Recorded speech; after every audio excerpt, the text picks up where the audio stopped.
Welcome back to our channel మా ఇంటి రుచులు. నేను మీ స్మార్ట్ విజయ. ఈరోజు నేను పప్పు మామిడికాయ అయితే చేసి చూపిస్తానండి.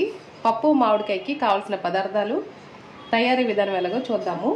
ముందుగా పప్పును తీసుకుని 2-3 సార్లు అయితే కడిగి ఒక 5 నిమిషాల ముందు అయితే నానబెట్టానండి. పప్పులో ఉల్లిపాయ, పచ్చిమిర్చి, టమాటాలు, అలాగే మామిడికాయ అండి. ఇవన్నీ కలిపి మనం ఈ పప్పులో అయితే వేసేసుకుందాము. నేను మామిడికాయని టెంకతో సహా అయితే వేస్తానండి. ఇప్పుడు ఇందులోనే కొద్దిగా పసుపు, కొద్దిగా కారం, రుచికి సరిపడా ఉప్పు, ఇలా అన్నీ వేసేసుకున్న తర్వాత మనం స్టవ్ వెలిగించుకొని కుక్కర్ మూత పెట్టేసి ఒక 2 విజిల్స్ వచ్చే వరకు అయితే ఉడికించుకోవాలండి. 2 విజిల్స్ అయితే వచ్చాయండి. నేను స్టవ్ ఆఫ్ చేసేసుకున్నాను.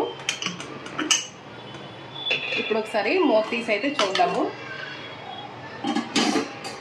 చూసారు కదండి, పప్పు మామిడికాయ అయితే ఉడికిపోయింది మనకి. ఒకసారి బాగా మెరిపేసుకుని ఇప్పుడు ఇందులో కొద్దిగా వాటర్ అయితే వేసానండి. వాటర్ వేసుకున్న తర్వాత కొద్దిగా చింతపండు, చాలా తక్కువ అండి. చింతపండు వేసుకోవడం వల్ల టేస్ట్ అయితే మనకి బాగుంటుంది. చాలామంది అనుకుంటారు పప్పులో పులుపు వేస్తే ఉడకదని. అలాగే ఉండదండి. చూసారు కదా, 2 విజిల్స్కే పప్పు మొత్తం మెత్తగా ఉడికిపోయింది. ఇది ఒక 2 నిమిషాలు ఉడికించుకుని ఇప్పుడు మనం పప్పుని పక్కన పెట్టేసుకుని తాలింపు కోసం అయితే ఉల్లిపాయలు, అలాగే కరివేపాకు, కొద్దిగా ఆవాలు, వెల్లుల్లి, జీలకర్ర, ఎండుమిర్చిని అయితే తీసుకున్నానండి. ఇవన్నీ ఒకసారిగా ఇందులో వేసేసుకుందాము.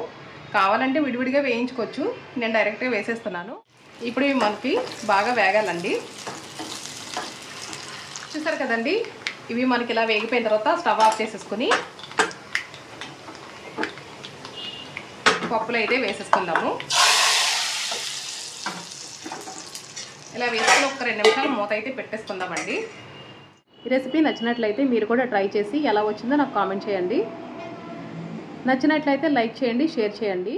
చూసారు కదండి, యమ్మీగా పప్పు మామిడికాయ అయితే రెడీ అయిపోయింది. ఇది రైస్లోకైనా, రోటీలోకైనా, దేంట్లోకైనా బాగుంటుందండి. నా ఛానల్ని ఫస్ట్ టైం చూస్తున్నట్లయితే సబ్స్క్రైబ్ చేసుకోండి ఫ్రెండ్స్. Thanks for watching. మరొక రెసిపీతో మళ్ళీ మీ ముందుకు వస్తాను. బాయ్ అండి.